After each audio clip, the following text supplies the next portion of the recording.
తెలంగాణ వ్యాప్తంగా 4 లైన్ల రోడ్లని మంత్రి కోమటిరెడ్డి చెప్తుండని రాసిరు. కానీ ఏ శాఖల మంత్రో కూడా రాస్తే బాగుండు కదా. ఎందుకంటే గతంలో ఆయనే మరి ఈ సినిమాటోగ్రఫీకి దానికి సంబంధించిన మంత్రి అని నాకు తెలుసు. మళ్ళీ ఇప్పుడు కొత్తగా ఐటీ శాఖ మంత్రి అయినట్టుండు. మళ్ళీ ఏ శాఖ మంత్రో కూడా రాయాలి కదా. ఒక బ్రాకెట్ పెట్టి ఈడ మంత్రి కోమటిరెడ్డి ఇప్పుడు ఇలా ఫిల్ చేయాలి ఏ శాఖను. మరి అది ఐటీఐ ఏందని శ్రీధర్ బాబు గారు వాళ్ళు మాట్లాడి డిసైడ్ చేసుకొని వాళ్ళ శాఖ ఏందో చెప్తే మేము కూడా క్లారిటీకి ఉంటాం కదా. ఎందుకు ఎంత అవమానం, ఎంత బాధ అంటే ఇచ్చిన శాఖను మర్చిపోతే కూడా దాని గురించి నాకు మాటలు కూడా వస్తలేవు. ఏమనాలి చెప్పిగా వీళ్ళను. ఎంత పెద్ద పోస్టు, ఎంత పెద్ద మంత్రివి నువ్వు, ఇంత పెద్ద రాష్ట్రం నీ చేతిలో ఉన్నది, ఎన్ని కోట్ల మంది భవిష్యత్తు నీ చేతిలో ఉంటుంది, నువ్వు దేనికి పని చేయాలి.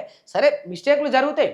ఎట్లా అంటే ఓ పేపర్ ఇస్తారు, ఒక A4 షీట్స్ పేపర్ ఇచ్చి అందులో ఒక మ్యాటర్ రాసి చదవమంటాడు. సరే ఏదన్నా గత సినిమాలో చూపించినట్టు అంతఃకరణ శుద్ధితో అనే పదం ఉన్నది. సరే కొంత అది కష్టంగా ఉంటుంది, క్లిష్టంగా ఉంటుంది కనుక అంతఃకరణ అన్న కాడ ఆగిపోయినాం. పదం చదవరాలేదంటే ఓ తీరు. ఏదైనా ఇంగ్లీష్లో ఒక వర్డ్ ఉంటుంది, దాన్ని చదవలేకపోయినావు, చిన్న చిన్న మిస్టేక్స్ జరిగినాయంటే ఓ తీరు, నాలుక తడబడ్డదంటే ఓ తీరు. నీ శాఖను మర్చిపోతావా?